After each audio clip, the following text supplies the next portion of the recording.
안녕하세요 여러분, 다은쌤입니다. 자, 오늘은 여러분들이 많이 아시는 욜로족이 가고 요노족이 다가왔다 라는 이야기를 해드리려고 합니다. 요즘 트렌드에서 많은 분들이 얘기하시는 것 중에 한 가지가 내가 필요한 것만 사겠다 라고 하는 소비족들이 늘어났다. 이 요노족이라고 하는 거는 You only need one이죠. 근데 사실 그 전에 여러분 다들 우리 알다시피 욜로라고 하는 단어 정말 좋아했습니다. 나는 인생 오직 한 번뿐이지 라고 하시면서 그 한 번 사는 인생 플렉스해서 살겠어 라고 하신 분들 정말 많으셨거든요. 근데 이제는 욜로 하다가 골로 간 것 같습니다, 사실. 그래서 욜로족이라고 하는 것이 가고 요노족이라고 하는 트렌드가 왔는데, 요노족이라고 하는 것을 생각을 해보면 사실 미니멀 라이프라고 얘기할 수 있을 것 같아요. 제가 요노족을 이렇게 검색을 하고 찾다 보니까 어떤 카페가 나왔는데, 거기가 미니멀 라이프를 추구하는 사람들이 모인 카페였어요.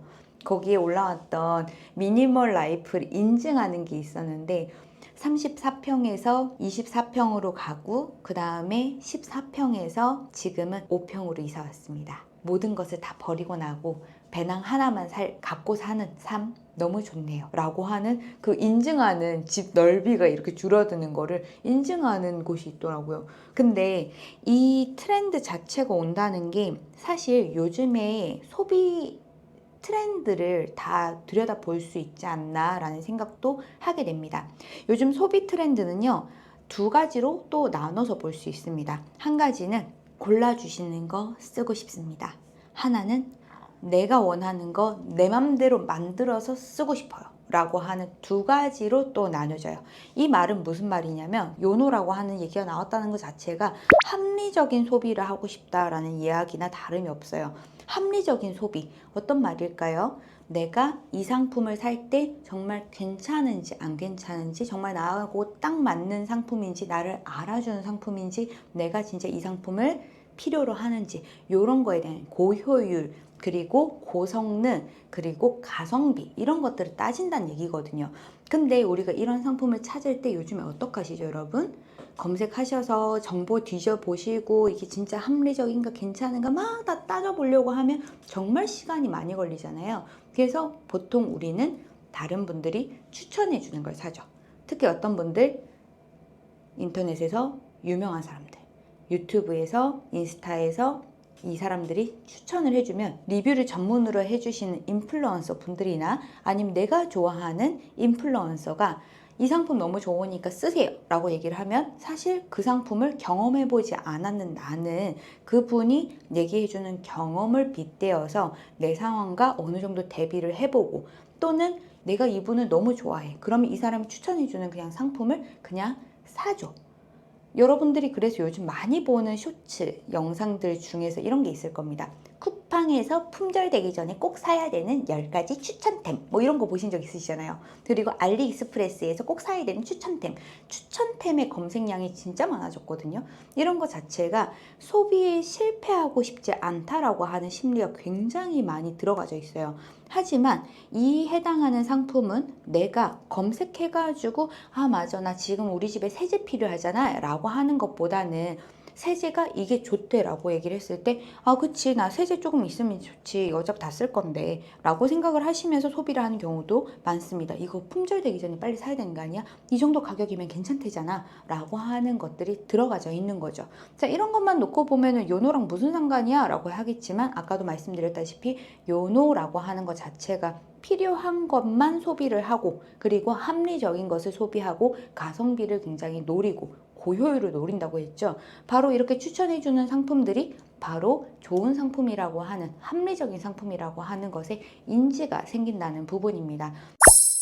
그래서 오히려 이게 욜로처럼 보이는 경향이 없지 않아 있을 수 있어요. 하지만 실패하기 싫다라고 하는 심리가 여기에도 들어가져 있는 거죠. 자, 반대로 내 맘대로라고 하는 것을 한번 생각을 해볼 수 있는데, 자, 내 맘대로라고 얘기하는 부분에서 우리가 들여다볼 수 있는 게 어떤 심리 테스트가 있습니다. MBTI를 하면서 나는 ESTP야, 나는 T랑만 얘기해야 돼, F들은 나한테 상처받아, 이런 것들을 얘기를 많이 하시잖아요. 그런 게 나와 맞는 사람을 고르고 싶고, 그래서 내가 누구인지, 이 사람은 어떤 사람인지를 알아서 이 사람과 내가 핏이 맞는지를 들여다보고 싶어 하죠. 다른 거 하나 더 생각을 해보면 요즘 유행하는 것 중에 하나가, 저는 요즘에 좀 재미있게 보는 단어가 하나 있는데, 뷰티 쪽으로 상품을 소싱하다 보니까 미지근한 톤이 있더라고요. 이게 뭐냐면 쿨톤과 웜톤 그 사이 어느 중간인 거예요. 그래서 너는 웜톤이야 쿨톤이야? 라고 얘기를 할 때 그 어느 중간에 있는 톤의 사람들인 거예요. 그런 사람들을 미지근한 톤이라고 얘기를 하거든요. 자, 이런 것들을 좀 더 구체적으로 파악을 하기 위해서는 퍼스널 컬러라고 하는 것을 자그마치 10만 원이 넘는 금액을 주고 컨설팅을 1시간 가까이 받습니다. 근데 거기에서 우리가 뭘 하죠? 제품을 뭘 사는 게 좋다라고 하는 것을 이렇게 골라줍니다. 자, 여기에서 내 맘대로라고 하는 부분은 나하고 딱 맞는 것을 좀 더 세밀하게 분석을 하고 나와 꼭 맞는 것을 찾아내겠다라고 하는 부분이 녹여져 있는 거죠. 그리고 서브웨이 같은 경우에도 이 두 개가 다 같이 있는데, 서브웨이의 픽이라고 하나요? 어려운 서브웨이에서 제일 잘 나가는 것들만 골라서 담겨져 있는 샌드위치가 나왔고요. 반대로 서브웨이 하면 우리가 알고 있는 것이 빵은 어떤 걸로 주시고요, 여기에다가 신선한 야채를 넣어주시고요, 여기에 닭가슴살 해주시고요, 여기에는 무슨 소스를 넣어주세요, 이렇게 내가 골라 먹는 거였잖아요. 근데 이런 것들이 내 맘대로 하는 소비에 또 같이 들어가 있죠. 그래서 요 서브웨이만 봐도 요즘 트렌드가 딱 맞게 우리가 접목해서 볼 수 있지만, 내 맘대로 소비라고 하는 것 자체는 나와 꼭 맞는 것을 찾아내기 위한 소비라고 얘기할 수 있습니다. 그러다 보니까 소비 여정의 시간이 굉장히 조금 오래 걸리죠. 그래서 이런 경우에도 당연히 고효율, 나하고 딱 맞는 거 딱 그거 하나만 살래, 이게 바로 진짜 요노족이 맞는 이야기가 될 수 있겠죠. 자, 그래서 우리가 요즘 경기가 어렵고 힘들고 라고 얘기를 다들 하시기는 하지만, 인플루언서가 마케팅하는 제품들은 그쪽 판매를 하시는 대표님들은 어렵지 않다라고 얘기를 하시더라고요. 그냥 스마트 스토어, 그냥 쿠팡 하시는 분들 진짜 지금 어려워 하시거든요. 스마트 스토어 같은 경우에도 옛날처럼 네이버의 트래픽 자체가 많지 않기 때문에 네이버 자체의 검색량이 줄어서 매출도 같이 빠지고, 브랜드 상품이 아니면 사실 잘 안 나가는 경향이 있는 게 요즘 스마트 스토어의 트렌드 중에 하나입니다. 그런데 쿠팡 어떻습니까, 여러분? 알리테무 때문에 너무 힘들어하잖아요. 그렇죠? 그래서 요즘에 네이버와 쿠팡에서 조금 어느 정도 힘들어 한다라고 하는 부분들이 나오지만, 근데 그 중에서도 살아남는 시장들을 보면은 어느 정도 쇼폼 마케팅도 잘하고 인플루언서와 협업을 해가지고 마케팅하는 회사들은 지금도 매출이 괜찮다라고 하는 이야기들이 있습니다. 그래서 예전에는 해외 구매 대행을 많이 했었다면, 알리테무가 오고 나서는 사실 올리브영 구매 대행을 더 많이 하시고 코스트코 구매 대행을 더 많이 하는 경향을 또 볼 수가 있는 것도 이야기를 같이 엮어서 할 수가 있을 것 같습니다. 자, 여러분들도 우리 고객들이 어떤 성향을 가지고 있고 어떠한 상품을 사려고 하고 지금 소비력은 어느 정도의 단계인지를 아시게 되면 내가 어떤 제품을 판매해야 되는가, 이런 것들을 좀 더 보실 수 있을 거예요. 예를 들어 욜로족이었을 때는 명품 쪽을 소비를 하는 것이 조금 더 많았다면, 지금은 요노 쪽이 되면서 스타벅스보다는 메가커피를 가는 경향을 조금 더 보고 있고요.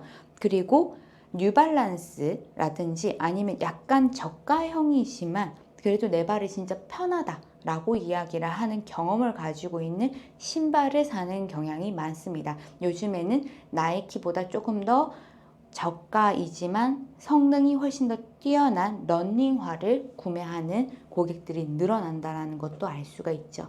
그래서 가격이 무조건 싸다라는 것이 중요하다라는 얘기를 드리는 게 아니고요. 가격이 무조건 비싸야 된다라는 얘기를 드리는 것도 아니에요. 가격보다는 고객들이 이 상품을 소비를 할 때 그 해당하는 이유가 정확하게 있어야 된다는 이야기를 하는 겁니다. 그래서 여러분들이 만약에 제품을 제조하고 만드시는 분이 아니시라고 한다면, 그런 것을 조금 더 브랜딩을 잘하고 이야기를 잘하고 있는 그 브랜드의 상품을 여러분들 유통하실 수 있도록 노력을 해보시면 좋으실 것 같고, 그리고 반대로 만약에 브랜드를 가지고 있으신 대표님이시거나 브랜드를 향후에 제작을 할 대표님이 계신다면 어느 정도 고객을 설득할 수 있는 이 고객 페르소나라고 하는 것을 하나를 키워드를 정확하게 잡으셔서 요즘 트렌드에 맞는 제품을 스토리를 녹여서 만들어 주시면 좋으실 것 같습니다.